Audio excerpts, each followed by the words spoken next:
ભરૂચ તાલુકાના બંબુસર ગામે વહેલી સવારે વીજ કંપનીના દરોડા પડતા વીજ ચોરોમાં ફફડાટ ફેલાયો હતો। ભરૂચ તાલુકાના બંબુસર ગામે આજે વહેલી સવારે વીજ કંપની દ્વારા અચાનક દરોડા પાડવામાં આવતા ગામમાં અફરાતફરીનો માહોલ સર્જાઈ ગયો હતો। એક સાથે 100 થી વધુ વાહનો ગામમાં પ્રવેશતા ગ્રામજનોમાં ભારે કુતૂહલ સર્જાયું હતું।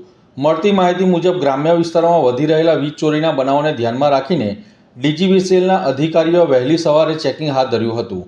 આ સમય દરમિયાન કેટલીક જગ્યાઓ પર અનિયમિતતા જોવા મળી હતી। કાર્યવાહી દરમિયાન વીજ કંપનીની ટીમ સાથે પોલીસ દળ પણ હાજર રહ્યું હતું, જેથી કોઈ અનબનાવ ન સર્જાય।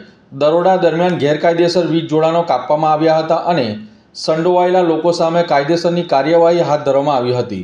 વીજ કંપનીએ લોકો પાસેથી કાયદેસર રીતે વીજળીનો ઉપયોગ કરવાની અપીલ કરી છે અને ચેતવણી આપી છે કે આવી કોઈપણ પ્રકારની ગેરકાયદેસર પ્રવૃત્તિઓ આગામી દિવસોમાં ચલાવી લેવામાં આવશે નહીં અને જેઓ ગેરકાયદેસર રીતે વીજળીનો ઉપયોગ કરતા હશે તેઓ સામે કાયદાકીય અને દંડનીય કાર્યવાહી કરવામાં આવશે તેમ જણાવ્યું હતું।